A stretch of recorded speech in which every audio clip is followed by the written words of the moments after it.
welcome to IPS e-learning program lecture number 2 in poem 1 The River. In the last lecture we discussed poem. So let's begin glossary.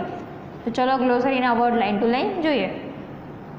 Sparkle, shining with a bright reflected light. Sparkle no meaning શું થાય છે? ચમકવું. ચલો લખીએ.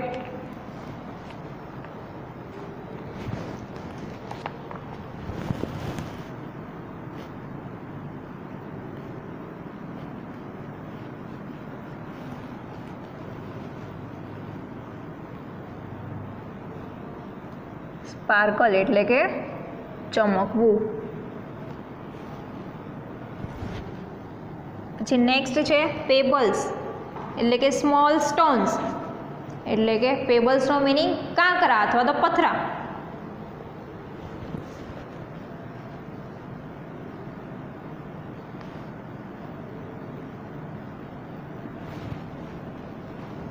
કાંકરા અથવા તો પથ્થર. પછી next છે ફોલાઇટ, પ્લાન્ટ લીવ્સ પાંદડાઓ.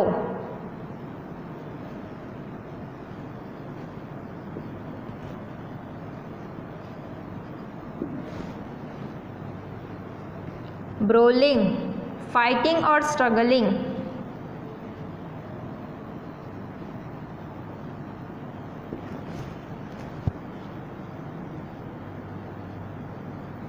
ટુ બ્રોલ.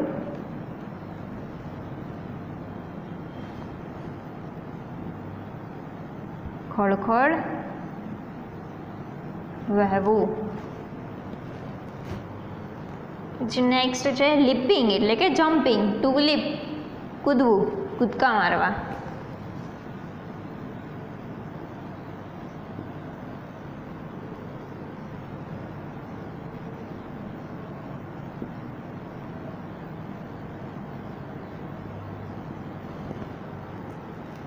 પછી છે ઇમ્પેટ્યુઅસ એટલે કે વિથ ફોર્સ.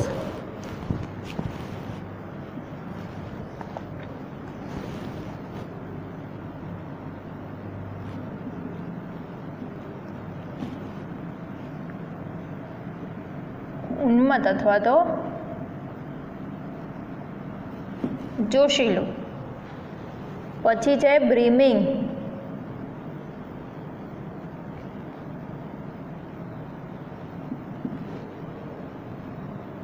એટલે કે છલોછલ ભરેલું.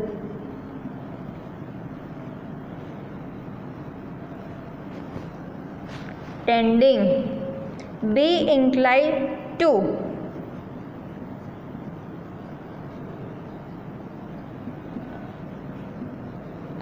Two tend.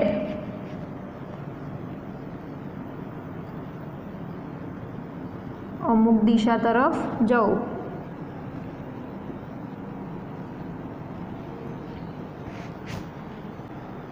આગળ છે કોમ્પ્રિહેન્શન. કોમ્પ્રિહેન્શનમાં C1 છે ગીવ ઓપોઝિટ્સ. 5 શબ્દો આપેલા છે એના ઓપોઝિટ મિનિંગ લખવાના છે. પહેલું છે લાઉડર. લાઉડર એટલે કે ખૂબ મોટા આવે છે તો એનો ઓપોઝિટ વર્ડ આવશે લાઉડર તો સોફ્ટર.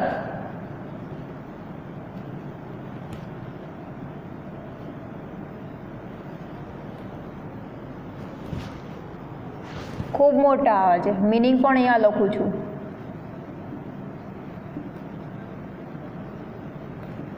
સોફ્ટર એટલે કે ધીમેથી. પછી નેક્સ્ટ છે ફાસ્ટર એટલે કે ઝડપથી. તો એનો ઓપોઝિટ મિનિંગ આવશે સ્લોઅર એટલે કે ધીમેથી.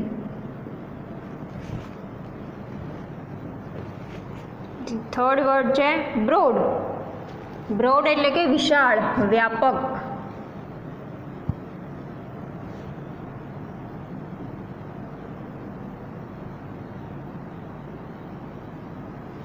તો એનો ઓપોઝિટ મિનિંગ શું થાય? નેરો એટલે કે સીમિત, લિમિટેડ.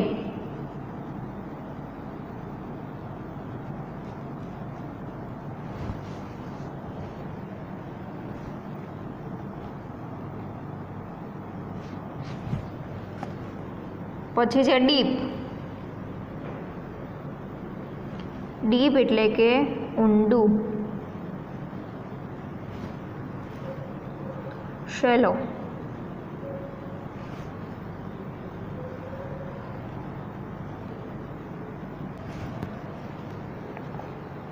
લાસ્ટમાં છે વાઇડર.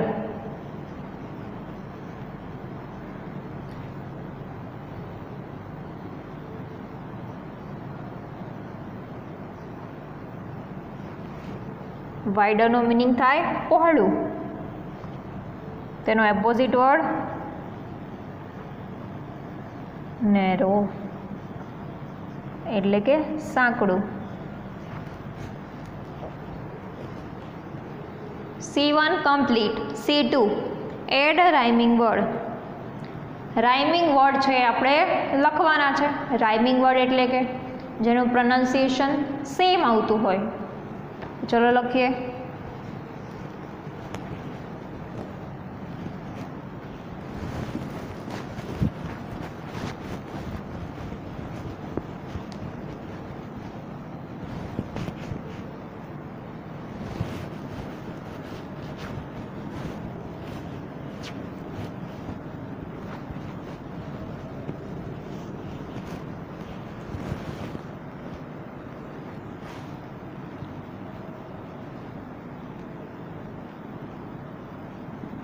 dancing,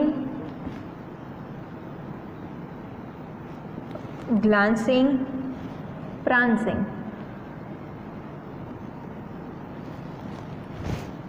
Pronunciation same થયું. dancing, glancing and prancing. Second,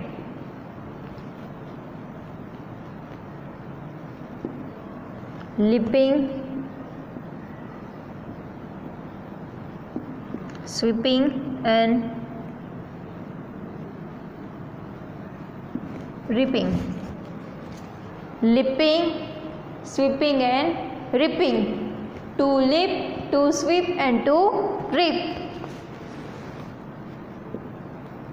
પછી છે motion, ocean and commotion.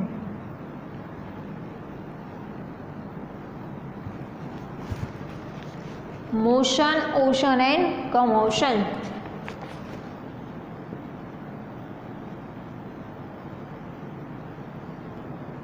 Arrow, narrow and borrow. Arrow, narrow and borrow. Last, time, rhyme and lime. Time, rhyme, lime. આ થઈ ગયા આપણા rhyming words complete. C2 complete. C3 માં આપણે છે question answer. તો ચલો જોઈએ. C3માં છે answer this question. First question છે what is the destination of the river. નદીનું ડેસ્ટિનેશન એટલે કે સ્થળ, છેલ્લી એની મંજિલ કઈ હતી. તો પોયમમાં જોયું તો આપણને શું ખબર પડી. તો કે એની છેલ્લી મંજિલ હતી દરિયા સુધી. એ ધીમે ધીમે એની જાતે રસ્તો બનાવીને ક્યાં સુધી પહોંચતી હતી. તો કે દરિયા સુધી. તો આપણો answer C3માં answer 1. The ocean is the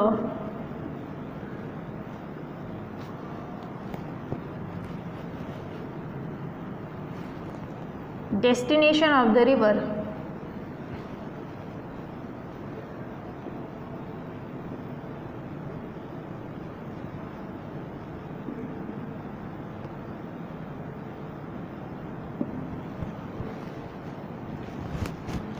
Second question. Why does the poet compare the river with a child in the first stanza?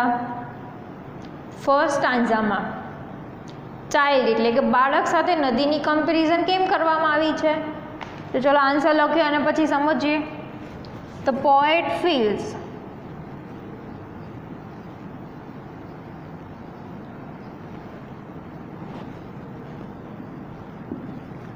that like a playful child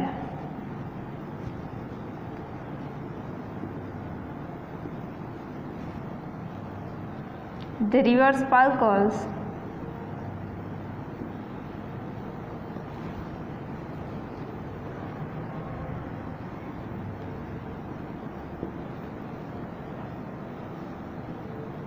bright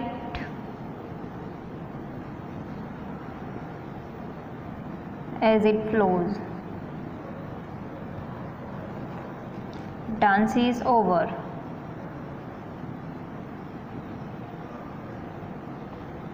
the pebbles,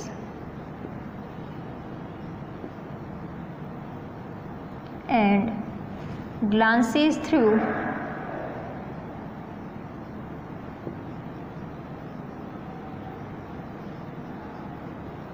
flowers and foliage.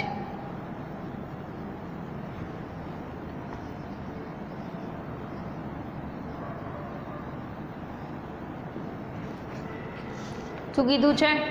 The poet feels that like a playful child, the river sparkles bright as it flows, dances over the pebbles and glances through flowers and foliage. The poet feels that એટલે કે કવિ, poet એટલે કે કવિ અને પોએટેસ એટલે કે કવિયત્રી.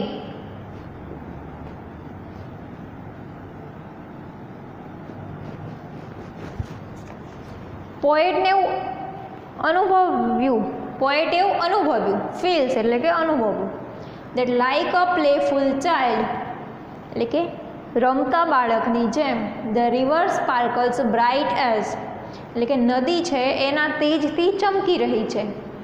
As it flows dances over the pebbles એટલે કે પીળા કલરના પથ્થર ઉપર એ ડાન્સ કરી રહી છે, કૂદી રહી છે.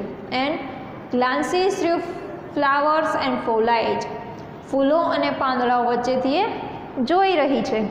એટલા માટે કવિએ નાના બાળક સાથે નદીની કમ્પેરિઝન કરી છે. તો થર્ડ ક્વેશ્ચન છે, describe the movement of the river. રિવરની મૂવમેન્ટ છે એ આપણે દર્શાવવાની છે. તો ચલો દર્શાવીએ.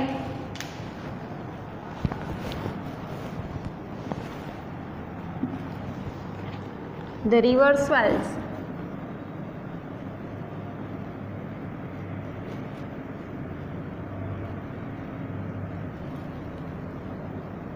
and rushes on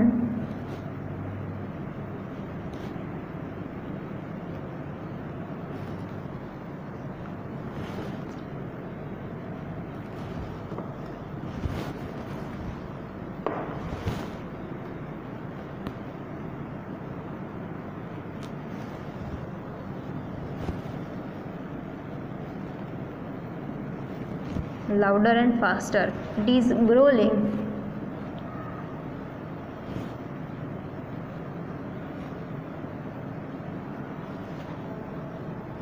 and leaping over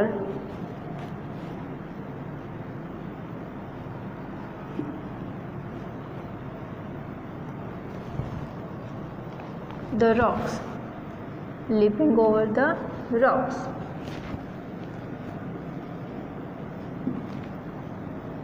It is sweeping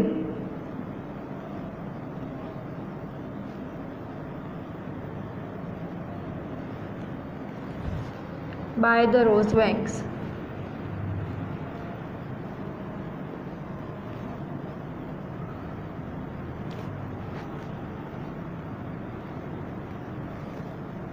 Like careless youth.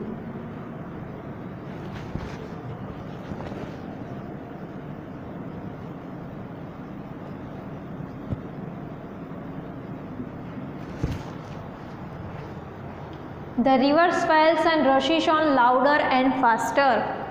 એટલે કે નદી છે એ ઝડપથી અને ખૂબ જ મોટો અવાજ કરીને દોડી રહી છે. It is brawling and leaping over the rocks. Rocks એટલે કે ખડકો. ખળખળ વહેતી રહી છે અને કૂદકા મારી રહી છે.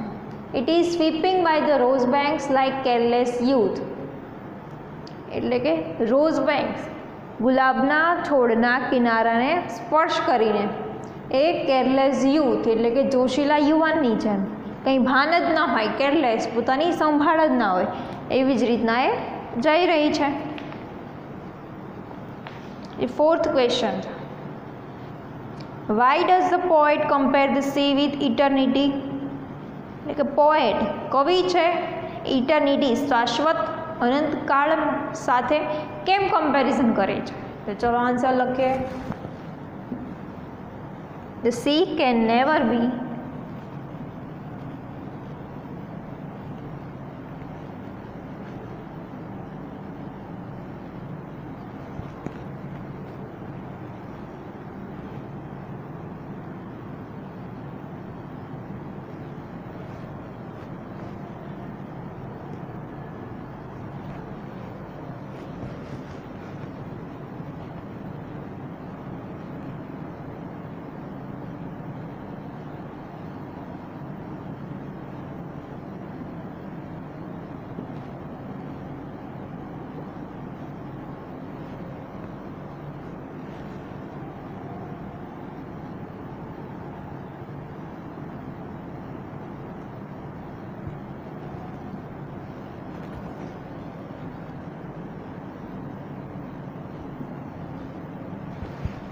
The sea can never be measured.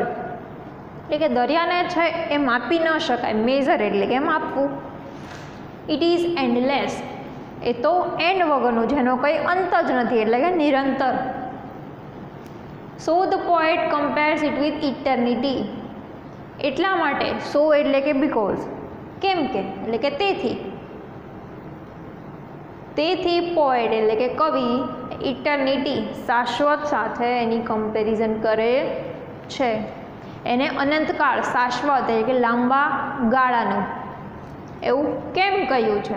તો કે એને માપી શકાય એમ નથી અને એનો એ એન્ડલેસ છે એટલે કે અનંત છે, એટલા માટે. Question number 5, what does the word steel mean in swimming steel yet still in motion. Stanza હતું એમાં તમને જે લાઈન આપેલી હતી એનો મિનિંગ પૂછ્યો છે કે એનો મિનિંગ શું થાય છે? તો એનો મિનિંગ આપણે લખીએ.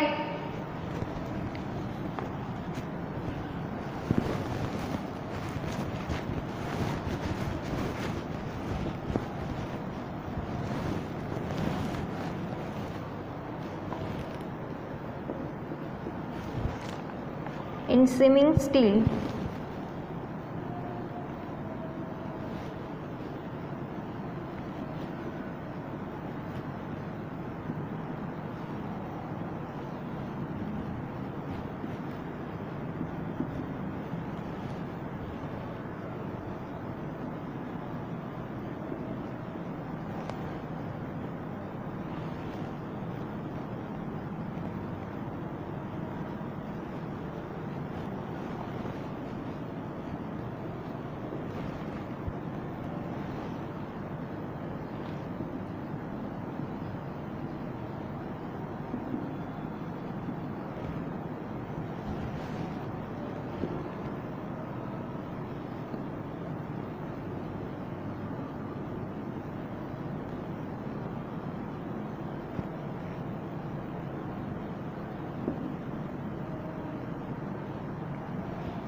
in swimming still yet still in motion, the word still has two meanings.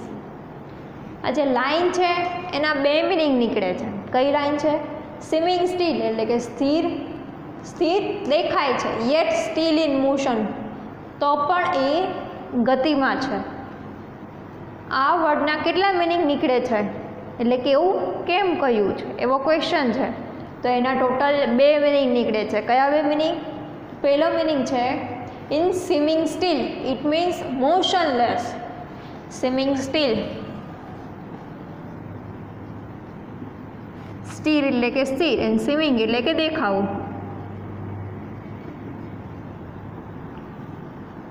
સ્થિર દેખાય છે એટલે કે મોશનલેસ, ગતિ વગરનું.